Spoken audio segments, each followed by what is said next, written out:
नमस्कार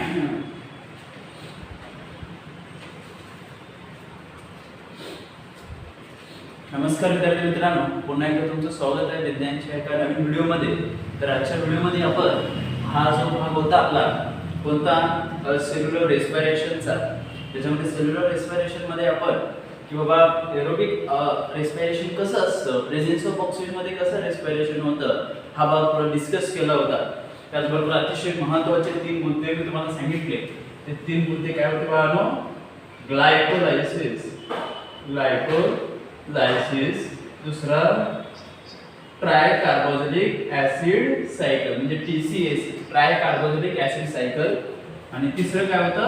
electron transfer chain reaction. Okay, electron transfer chain reaction. तर हे 3 आपण बघितले होते. त्यानंतर तुम्हाला इथं सांगितलं होतं की बाबा FADS2 आणि NADS2 म्हणजे NADS2 आणि FADS2 चा काय रोल असतो हे पण तुम्हाला समजावून सांगितलं. ते दोन एन्झाइम आहे, जे जेवढं सारखं रिवाइज करशील तेवढं चांगलं आहे. NADS2 NADS2 आणि FADS2 काय एन्झाइम आहे. ते जेवढं तुम्ही करशील म्हणजे सारखा याचा अभ्यास करशील तेवढं चांगलं आहे. एन्झाइमचं काय असतं फंक्शन, त्याचं कार्य काय असतं? Increase the rate of reaction and help in respiration process. म्हणजे श्वसनात मदत करणं, अभिक्रियेचा वेग वाढवणे याचं काम असतं. पुढे त्याच्यानंतर आपण बघितलं की बाबा ATPच्या बाबतीत बघितलं की एडिओसिन ट्रायफॉस्फेट आहे. त्याच्यामध्ये फॉस्फेटचे 3 रेणू आहेत. Three molecule of phosphate present in ATP.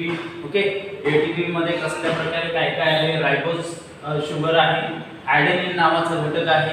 यामुळे फॉस्फेट काय झालेला असतो? अटॅच झालेला असतो. आणि जेव्हा फॉस्फेट 3 फॉस्फेट मधला एक फॉस्फेटचा बॉन्ड काय होतो? बॉन्ड ब्रेक होणं म्हणजे बंद तुटल्यावर एनर्जी रिलीज होते, पूर्ण बॉडीला मिळत असते, पूर्ण शरीराला मिळत असते. ते आपण याच्यामध्ये बघणार आहोत. तर ती रिॲक्शन तुम्हाला मी सांगितली होती की तुम्हाला आता रिॲक्शन दाखवून मी सांगतो. ठीक आहे, बघा पहिला आपण दुसरी रिॲक्शन बघून हा पहिलं काय आहे ते समजून घेणार. दुसरं समजलं तर पहिलं समजतं. बघा, ही आहे तुमचा हा C असतो इथं, हा C इथं C येतं नवीन तुम्हाला दाखवलं होतं कशा प्रकारे कार्बन असतं. जिथं कार्बन असतं तिथं हायड्रोजन असतं, जिथं हे कार्बन असतं तिथं काय असतं? हायड्रोजन असतं. इथं कार्बन, इथं हायड्रोजन, इथं पण हायड्रोजन असेल. आता इथं पण C असणार आहे. इथं C असतो, इथं C आहे, इथं C आहे, इथं C आहे. इथं पण हायड्रोजन असतो. फक्त दाखवण्यासाठी दाखवलंय, पुस्तकात जसं आहे तसंच काढायचं. म्हणजे पहिला जसं मी ठेवलं होतं तसंच काढायचं आहे. हे काढायचं नाही, फक्त समजण्यासाठी सांगत आहे. किंवा ते कार्बन असतात, इथं पण कार्बन असेल, हायड्रोजन त्याला अटॅच असतो, म्हणजे हायड्रोजन त्याला जोडलेला असतो. जसं पुस्तकात सांगितलं तसंच काढायचं. तर हा काय आहे तुमचा? ॲडेनिन. हा काय आहे? ॲडेनिन. हा काय असतो? ॲडेनिन हा नायट्रोजनियस बेस आहे. ॲडेनिन हा नायट्रोजनियस बेस म्हणजे काय? नायट्रोजनचे प्रमाण या ॲडेनिन मध्ये जास्त असतं. कशाचं प्रमाण? नायट्रोजनचे प्रमाण जास्त असतं. या ॲडेनिन मध्ये नायट्रोजनचे प्रमाण काय असतं? जास्त. नायट्रोजनियस बेस म्हणतात, म्हणजे नायट्रोजनचे प्रमाण खूप जास्त असतं. बरोबर? इथं आत कुठे नायट्रोजन असणार, फक्त कार्बन बाहेर असतं, हायड्रोजन बाहेर असतं, एवढं लक्षात ठेवा. म्हणजे हे कळतं. ठीक आहे. त्यानंतर हा जो दिसतो खालचा, याचा एक भाग हा ॲडेनिनचा एक भाग हा रायबोज शर्करा म्हणतात. रायबोज शर्करा म्हणजे रायबोज शुगर म्हणतात. म्हणजे हा साखरेचा एक शुगरचा एक भाग आहे. ॲडेनिनला हा रायबोज शुगर इथे अटॅच झालेला आहे, म्हणजे जोडलेला आहे. आणि या रायबोज शुगरला 3 काय असतात? फॉस्फेटचे मॉलिक्यूल असतात. फॉस्फेटचे मॉलिक्यूल म्हणजे रेणू असतात. म्हणून सांगितलं phosphate bond with more energy. म्हणजे हा जे बॉन्ड आहे तर मध्ये तुम्हाला एकेरी बंद दिसतो.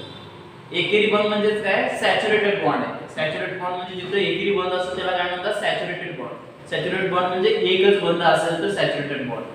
मग एक बंद दिसतो. मग या बॉन्ड मध्ये काय असते? With more energy. म्हणजे हे फॉस्फेटचे 3 जे रेणू आहेत त्याच्यामध्ये जास्तीत जास्त एनर्जी असते, ताकद असते, ऊर्जा असते. या 3 याच्यामध्ये. बरोबर? पुढे जाऊन काय होतं? ॲडेनिन हा कसा राहतो? ॲडेनिन हा कसा पुढे आला? रायबोज शर्करा हा कसा पुढे आला? 3 आता बघा इथं महत्त्वाचं आहे. हे 3 तुम्हाला फॉस्फेटचे रेणू इथे दिसतात, पण इथं तुम्हाला 2च इथे दिसतात. आणि प्लस एक फॉस्फेटचा रेणू तुम्हाला वेगळा झालेला दिसतो. एक फॉस्फेटचा रेणू काय झालेला दिसतो तुम्हाला वेगळा झालेला दिसला का?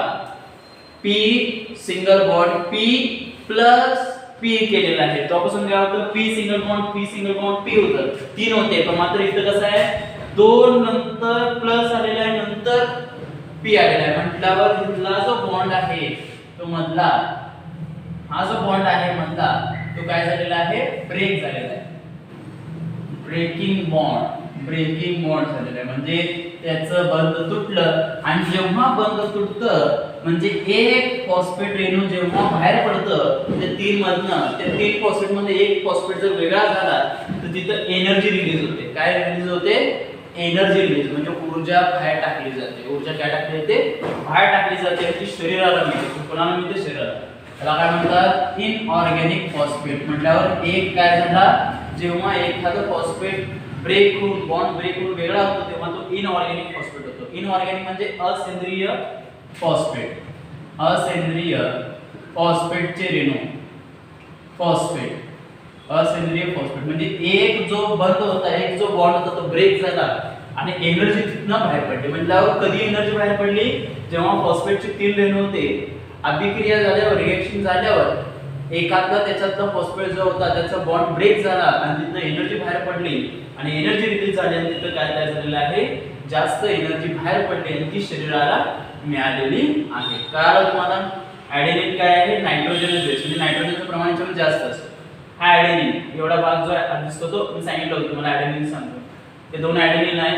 हा रायबोज आहे, हा अटॅच असतो. रायबोज ॲडेनिनला अटॅच असतो असं. आणि या रायबोजला 3 फॉस्फेटचे रेणू, molecule of phosphate attach with bond, single bond, म्हणजे एकेरी बंधन जोडलेलं असतात. या बंधामध्येच एनर्जी असते. पुढे रिएक्शन होते, ॲडेनिन आहे तसा राहतो, रायबोज आहे तसा राहतो. मात्र 3 फॉस्फेट मधला एक फॉस्फेट निघून जातो, म्हणजे बॉन्ड त्यातला ब्रेक होतो, बंध तुटतो, एनर्जी रिलीज होते, तेव्हा तो इनऑर्गॅनिक फॉस्फेट होतो. कारण आणि एनर्जी रिलीज झाल्यावर आपल्या शरीराला एनर्जी मिळते. कारण पुढे if the insufficient amount of carbohydrate in body due to exceptional condition like fasting and hunger, बघा ते काय म्हणतात? if the insufficient amount of carbohydrate, जेव्हा तुमच्या शरीरामध्ये कार्बोहायड्रेटची कमतरता असते इन बॉडी, म्हणजे जेव्हा तुमच्या शरीरामध्ये कार्बोहायड्रेटची कमतरता असते, इनसफिशियंट म्हणजे कमतरता असणे. कोणाची?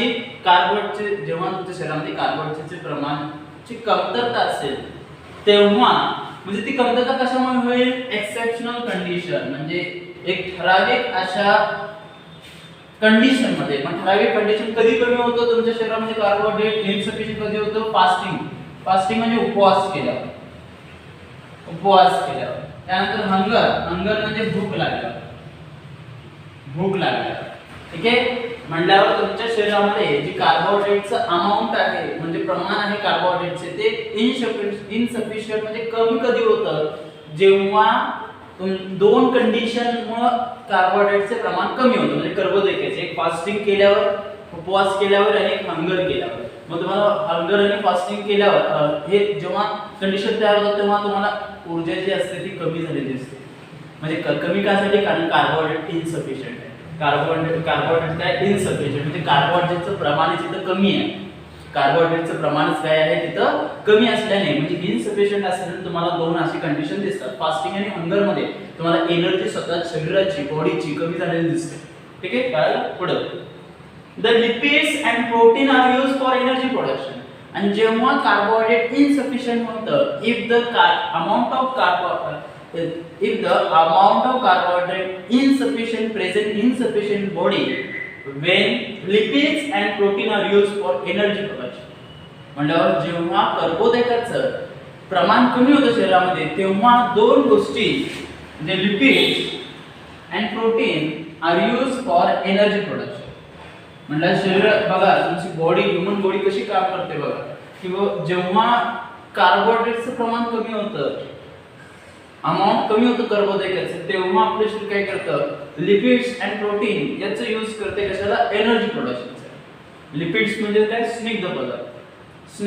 कडधान्य, पालेभाज्यामध्ये मिळतं. प्रोटीन्स मिल्क मध्ये, ओके, मीट मध्ये प्रोटीन्स मिळतात. प्रोटीन म्हणजे प्रथिने, लिपिड्स म्हणजे स्निग्ध पदार्थ. याच्याकडनं एनर्जी प्रोडक्शन करतं आपलं शरीर, बॉडी करत असते. म्हटल्यावर जेव्हा कार्बोदके कमी पडतं फास्टिंग आणि हंगरमुळे, तेव्हा लिपिड्स आणि प्रोटीनकडे म्हणजे तरी पण आपलं शरीर काय असतं, एनर्जी प्रोडक्शन त्याचे चालूच असतं. एनर्जी प्रोडक्शन काय असते, चालूच असते. Lipids convert into fatty acid, म्हणजे लिपिड जो आहे तो फॅटी ऍसिड मध्ये कन्वर्ट होतो. म्हणजे लिपिड्स आपल्याला माहित असतो, लिपिड्स काय करतो, शरीरातलं फॅट वाढवण्याचं काम करतो. लिपिड्स बॉडी मध्ये काय वाढवतो, फॅट्स वाढवतो. प्रोटीन्स आपण शिकलोय बघा, डीएनए आरएनए. प्रोटीन्स मध्ये काय असतं, अमायनो ऍसिड. डीएनए आणि आरएनए आपण शिकलेलो आहोत. प्रोटीन मध्ये काय असतं, अमायनो ऍसिड. म्हटल्यावर लिपिड्सचं कन्वर्जन कशामध्ये होतं, फॅटी ऍसिड मध्ये. म्हणजे शरीरामध्ये जेव्हा लिपिड्स असतात, लिपिड्सचं कन्वर्जन फॅटी ऍसिड मध्ये होतं, बरोबर. आणि प्रोटीनचं कन्वर्जन कशामध्ये होतं, अमायनो ऍसिड मध्ये. ठीक आहे. फॅटी ऍसिड आणि amino acid convert into acetyl coenzyme and energy. Fatty acid आणि amino acid convert into acetyl coenzyme. म्हणजे फॅटी ऍसिड असू दे, अमायनो ऍसिड असू दे, यांचं रूपांतर कशामध्ये होतं, ऍसिटिल कोएन्झाइम मध्ये होतं. त्याबरोबर होतंच आणि एनर्जी पण मिळते. म्हणजे त्याचं रूपांतर दोन्ही मध्ये होतं. कुणाचं, फॅटी ऍसिडचं, अमायनो ऍसिडचं रूपांतर दोन्ही मध्ये होतं, ऍसिटिल कोएन्झाइम आणि एनर्जी मध्ये होतं. ऍसिटिल कोएन्झाइम आणि एनर्जी मध्ये, म्हणजे दोन्हीच्या बाजूला आपल्याला काय दिसतं, जेव्हा कर्बोदके म्हणजे कार्बोहायड्रेट्स इनसफिशियंट होतं तेव्हा तिथे लिपिड्स येतात, प्रोटीन येतात.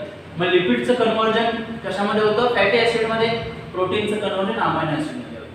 ठीक आहे. आणि या दोघांचं जे नवीन तयार झालेले आहेत, कोणकोणते, फॅटी ऍसिड. नवीन जे दोन तयार झाले, फॅटी ऍसिड आणि अमायनो ऍसिड. फॅटी ऍसिड आणि अमायनो ऍसिड या दोघांचं कन्वर्जन कशामध्ये होतं, म्हणजे हे फॅटी ऍसिड पूर्ण मिळाले होते मला, फॅटी ऍसिड लिपिड्स कडे आणि अमायनो ऍसिड प्रोटीन कडे, हे दोन्ही मिळाले, बरोबर. आणि या दोन्हीचं रूपांतर कशामध्ये होतं, ऍसिटिल कोएन्झाइम. म्हणजे आपण शिकलो होतं कशामध्ये, या 3 स्टेप मध्ये. ऍसिटिल कोएन्झाइम काय होतं बा, ऍसिटिल कोएन्झाइम म्हटलेलं आहे. एन्झाइम म्हटल्यावर काय, एन्झाइम म्हणजे काय, ते विक्रिया आहे. काय आहे ते, विक्री म्हणजे काय, ते काय करतात, रेस्पिरेशनला मदत करतात, म्हणजे श्वसनाला मदत करतात. तर पुढे बघा, complete oxidation of acetyl coenzyme process is Krebs cycle. म्हणजे तुम्हाला सांगितलं होतं क्रेब्स सायकल, जे डायग्राम तुम्हाला दिलेलं आहे, दिली होती ते अशी गोल, त्याच्यामध्ये असं दिलं होतं मायटोकॉन्ड्रिया, एफएडीएस2, एनएडीएस2, इलेक्ट्रॉन कसे ट्रान्सफर होतात ते दिलं होतं. म्हणजे हे जे आता तयार झालेला ऍसिटिल कोएन्झाइम आहे तो मायटोकॉन्ड्रियामध्ये येतो. मायटोकॉन्ड्रियामध्ये आल्यावर त्याचं पूर्णपणे ऑक्सिडेशन होतं. ऑक्सिडेशन आणि कशामध्ये होतं ते ऑक्सिडेशन प्रोसेस, क्रेब्स सायकल मध्ये. मग त्या मायटोकॉन्ड्रियाच्या सायकलला आपण काय म्हणतात, क्रेब्स सायकल. काय म्हणतात त्याला, क्रेब्स सायकल. कारण या हान्स क्रेब या सायंटिस्टनं याचं डिस्कवर केलेलं आहे.